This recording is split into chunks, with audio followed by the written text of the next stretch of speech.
తెలుగుదేశం పార్టీతోనే రాష్ట్రంలో అభివృద్ధి సంక్షేమం సాధ్యమవుతుందని చిత్తూరు ఇన్ఛార్జ్ మంత్రి మండిపల్లి రామప్రసాద్ రెడ్డి, ఎమ్మెల్యే గురజాల జగన్మోహన్ అన్నారు. శుక్రవారం చిత్తూరు నగరంలోని పీవీకేఎన్ ప్రభుత్వ డిగ్రీ కళాశాల క్రీడా మైదానంలో 2 ఏళ్ల పాలన విజయోత్సవ సభ నిర్వహించారు. ఈ సందర్భంగా జ్యోతి ప్రజ్వలనతో కార్యక్రమాన్ని ప్రారంభించి మహిళలను ఉద్దేశించి మాట్లాడుతూ నారా చంద్రబాబు నాయుడు మహిళా పక్షపాతి అన్నారు. సూపర్ 6 సూపర్ సక్సెస్ అయిందన్నారు. మహిళల కోసం ఉచిత బస్సు ప్రయాణం, స్త్రీ శక్తి పథకం అమలు చేస్తున్నారని, అన్ని పథకాలు మహిళల పేరుతోనే అమలు చేయడం చంద్రబాబుకే సాధ్యమన్నారు. ఎన్నికల మేనిఫెస్టో చెప్పిన హామీలను అమలు చేశారన్నారు. భారతదేశంలోని ఏ రాష్ట్రంలో లేని విధంగా ఆంధ్ర రాష్ట్రంలో సంక్షేమ అభివృద్ధి అమలు జరుగుతుందన్నారు. పెన్షన్ భరోసా కల్పిస్తూ 1వ తేదీకి ముందు రోజే అధికారులు ప్రజాప్రతినిధులు ఇంటింటికి వెళ్లి లబ్ధిదారులకు పెంచిన పెన్షన్ అందజేస్తున్నారు. కూటమి ప్రభుత్వంతోనే ప్రజలు సుఖ సంతోషాలతో సుభిక్షంగా ఉంటున్నారని, సువర్ణ పాలన అందించిన ఘనత చంద్రబాబుకే దక్కుతుందన్నారు. కార్యక్రమంలో జిల్లా collector Sumit Kumar, MP Daggumadi Prasadarao, Pothalapattu MLA Muralimohan, చోడా చైర్పర్సన్ కటారి హేమలత, పలువురు ప్రజాప్రతినిధులు, అధికారులు, మహిళలు అధిక సంఖ్యలో పాల్గొన్నారు. మన ముఖ్యమంత్రి చంద్రబాబు నాయుడు గారికి దక్కుతుంది. అది చిత్తూరు ప్రజలు చేసుకున్న అదృష్టంగా భావించవలసిందిగా కోరుకుంటున్నా. అలాగే ముఖ్యంగా ఇంత అభివృద్ధికి, ఈ సంక్షేమానికి కారకులైన మన జిల్లా యంత్రాంగాన్ని ఈ సభాముఖంగా మరొకసారి సర్వోన్నత గారి గౌరవ కలెక్టర్ గారు, జయశ్రీ గారు ఇక్కడ ఉన్నారు కాబట్టి మేము కోరుకుంటున్నాం, మీ ఆధ్వర్యంలో ఈ 2 సంవత్సరాల్లో ఈ జిల్లాకు మంచి పేరు వచ్చింది. ఎన్నో సంక్షేమ అభివృద్ధి కార్యక్రమాలు అందాయి. రేపు రాబోయే 3 సంవత్సరాలు కూడా ఈ 10-11 సంవత్సరాల్లో ఎంత అభివృద్ధికి తీసుకొచ్చారంటే ఈ క్రెడిట్ మొత్తం కూడా 2 సార్లు సీఎంగా చేసిన మన శ్రీ నారా చంద్రబాబు నాయుడు గారికే చెందుతుంది. అది మనం తప్పకుండా చెప్పుకోవాల్సిన అవసరం ఉంది. అయితే ఇప్పుడు దానికి ఏ నియోజకవర్గం ఎమ్మెల్యే గారు వాళ్ళు చేసిన ఆ నియోజకవర్గంలో ఉన్న డెవలప్మెంట్ గురించి చెప్పారు. అయితే నేను ఒక జనసేన నాయకులు, కార్యకర్తలు, మన చిత్తూరు డిస్ట్రిక్ట్ ప్రజలందరికీ మరొకసారి నమస్కారం. అయితే ఈరోజు ఈ సమావేశం గత కాన్స్టిట్యున్సీ, అసెంబ్లీ కాన్స్టిట్యున్సీగా చేసుకుంటూ వస్తున్నాం. ఈరోజు డిస్ట్రిక్ట్ చేసుకుంటాం. మన యొక్క మెయిన్ థీమ్ ఏంటంటే 2 ఏళ్ల నమ్మకం, అభివృద్ధి, సంక్షేమం. మీ నమ్మకాన్ని, సంక్షేమాన్ని, అభివృద్ధిని వేరువేరుగా చూడలేం. గర్వంగా చెప్పుకుంటున్నాం ప్రజల దగ్గరికి వెళ్ళి. కానీ గతంలో 5 సంవత్సరాలు పరిపాలన చేసిన గురజాల గారు ఇప్పుడే పేరు చెప్పొద్దున్నారు. పరిపాలన చేసిన నాయకుడు కనీసం బయటికి వచ్చి నేను ఇది చేశాను కూడా చెప్పలేని నిస్సిగ్గు చేతనంలో ఉన్నాడు ఆ ప్రతిపక్ష నాయకుడు. అందుకే నేను ఒక మాట అంటున్నా, ఎప్పుడు వాళ్ళ దగ్గర జాగ్రత్తగా ఉండని చెప్పారు. కానీ ఈయన చూస్తే ఏదో మౌనంగా ఉన్నారు. మా అమ్మ చెప్పి తప్పు అనిపిస్తా ఉంది. మీరు కేరింతలు లేదు, కెవ్వులు లేదు. మీ ఎమ్మెల్యే గారు మాట్లాడితే మాత్రం కేరింతలు కొడతారు, మాలాంటి వాళ్ళు మాట్లాడితే మాత్రం కేరింతలు కొట్టరు. ఇప్పుడైనా చెప్పండి, జై చంద్రబాబు. గట్టి వెనకాల చెప్పలా, జై చంద్రబాబు, జై చంద్రబాబు. నారా లోకేష్ గారు 4,000 రూపాయలు మద్దతు ధర ఇచ్చి రైతులను ఆదుకున్నందుకు ముఖ్యమంత్రి గారికి ముందుగా ధన్యవాదాలు తెలుపుతున్నాను ఒక రైతుగా. దీనికి కృషి చేసిన జిల్లాలోని ఎంపీ గారు కావచ్చు, ఎమ్మెల్యేలు కావచ్చు, ముఖ్యంగా కలెక్టర్ గారికి కూడా రైతు సమస్యల మీద స్పందించిన దానికి ధన్యవాదాలు. ఇందులో మా రాష్ట్ర గత 2 సంవత్సరాల్లో పంచాయతీరాజ్ తరఫున, అలాగే ఉప ముఖ్యమంత్రి గారు మనకి 13,026 గ్రామ సభలు నిర్వహించారు. 53,382 గ్రామాభివృద్ధి పనులకు శ్రీకారం చుట్టారు.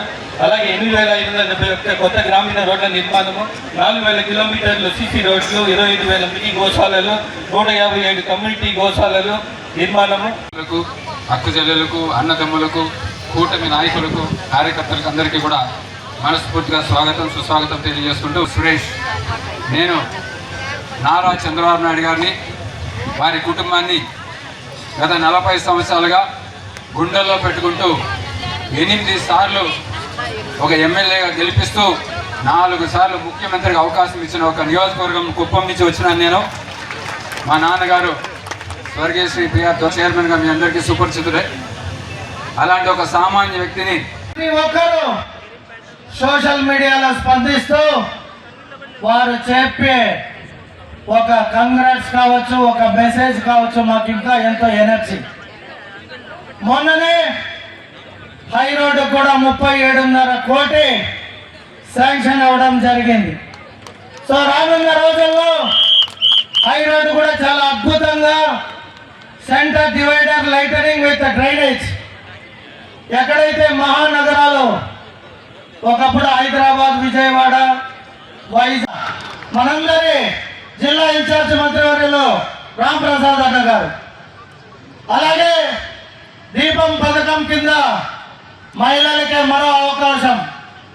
దీపం పథకం కింద 3 సిలిండర్లు ఫ్రీగా ఇచ్చారా లేదా? ఇస్తే జోష్ ఉండేది. నాకు తెలిసి బ్యాంకులో వేస్తున్నారు కాబట్టి మీకు ఆనందం కలగలే. చేతికి ఇస్తే పెన్షన్ ఇచ్చినట్టు ఆనందం కనిపిస్తుంది, బ్యాంకులో వేస్తే లెక్క కూడా చూసే ఓపికలే. బలంగా చప్పట్లు కొట్టి దీపం పథకం ఇచ్చినందుకు మీరు గట్టిగా చప్పట్లు కొట్టాలి. ఎందుకంటే అన్ని మహిళలకే. మగవారు ఏమైనా అడిగితే నేను ఉన్నాను కదా అంటారు మా ముఖ్యమంత్రి. అదే మహిళల పక్షాన 33% ఫస్ట్ భారతదేశంలోనే మహానాడులో రిజర్వేషన్ పాస్ చేసి స్నాక్స్ ఇచ్చే కాడికి అది తింటూ లేదా వినిపిస్తుందా? గట్టిగా మాట్లాడుతూ ఉన్నా అయినా కూడా మీకు.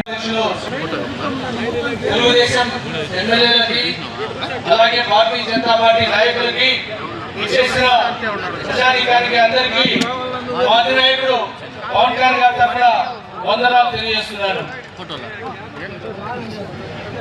చెప్పుకుంటూ పోతే మనం ఎన్డీఏ ప్రభుత్వం ఈరోజు రాష్ట్రంలో దేశంలో రావడానికి ముఖ్య కారకులైన మన ఉప ముఖ్యమంత్రి వర్యులు పవన్ కళ్యాణ్ గారు ఆ రోజు అంధకారంలో నిండిపోయిన అధపాతాలకు వెళ్ళిపోయిన ఆంధ్ర రాష్ట్రాన్ని, రాష్ట్ర ప్రజలను గెలిపించాలని ఇటు చంద్రబాబు నాయుడు గారి హస్తాన్ని, అటు బీజేపీ మోడీ గారి హస్తాన్ని పెట్టుకుని ఇక్కడ ఎన్డీఏ గురజాల జగన్మోహన్ గారి నాయకత్వంలో, కూటమి ప్రభుత్వం నాయకత్వంలో అభివృద్ధి దిశగా దూసుకుపోవడం మాత్రం ముమ్మాటికి. విశ్రాంత ఐఏఎస్ అధికారిని, ఒక గొప్ప మంత్రిని ఇన్ఛార్జ్ గా ఇచ్చినటువంటి చంద్రబాబు నాయుడికి కృతజ్ఞతలు తెలుపుకుంటున్నా.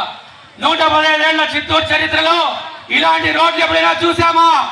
ఇలాంటి అభివృద్ధి ఎప్పుడైనా చూసామా? పిలిచిన ప్రతి ఫంక్షన్ కి వచ్చే ఎమ్మెల్యేని, నాయకుల్ని చూసి చిత్తూరు ప్రజలు ఎన్నేళ్లైంది. నేనైతే పుట్టిన ఈ 35 సంవత్సరాలలో ఎప్పుడూ చూడలేదు. ఏమమ్మా మీరు చూసారా? మీరు పుట్టుకతో వృద్ధులు, తాతగారి బామ్మగారి భావాలకు దాసులు, నేటి నిజం చూడలేని కీటక సన్యాసులు, నూతులోని కప్పలు, ముద్దు రాతి చిప్పలు. ఎవరన్నారు ఈ మాట? మహాకవి శ్రీశ్రీ. మహాకవి శ్రీశ్రీ అన్నమాట. ఇది 30-40 సంవత్సరాల క్రితం సమాజంలోకి ఒకడు వస్తాడు, వాడు ఫ్యూచర్ ని చూడలేడు, నిజాన్ని అంగీకరించలేడు, నిజాన్ని గౌరవించలేడు, నిజాన్ని నేరుగా చూడలేడు. అర్థమైందా? నిజాన్ని నేరుగా చూడ అసెంబ్లీ కన్నాడు ఎవరు? ఈరోజు చిత్తూరు జిల్లాలో ఒక జిల్లా స్థాయి కార్యక్రమం ఏర్పాటు చేయడం జరుగుతుంది. ఈ సందర్భంగా ఈ సభకి ముఖ్య అతిథి మన ఇన్ఛార్జ్ మినిస్టర్ రవికి నేను ధన్యవాదాలు తెలియజేస్తున్నాను. అదేవిధంగా all public representatives from different political parties కూడా నేను అభినందన తెలియజేస్తున్నాను. గత 2 సంవత్సరాల నుంచి పబ్లిక్కి దగ్గరగా ఉండాలి, పబ్లిక్ నుంచి వచ్చిన ఏమేమి సమస్యలు ఉన్నాయో ఆ సమస్యకి సరిగా పరిష్కారం చేయాలి, పబ్లిక్కి ప్రాపర్గా రెస్పాన్స్ ఇవ్వాలి, ప్రభుత్వ అధికారి పబ్లిక్కి కరెక్ట్గా రెస్పాన్స్ ఇవ్వాలి. ఇది ఒక ఆలోచనతో 2 సంవత్సరాల నుంచి మనం నిరంతరంగా ప్రయత్నం చేస్తున్నాం. మన చిత్తూరు జిల్లాలో 2 సంవత్సరాల నుంచి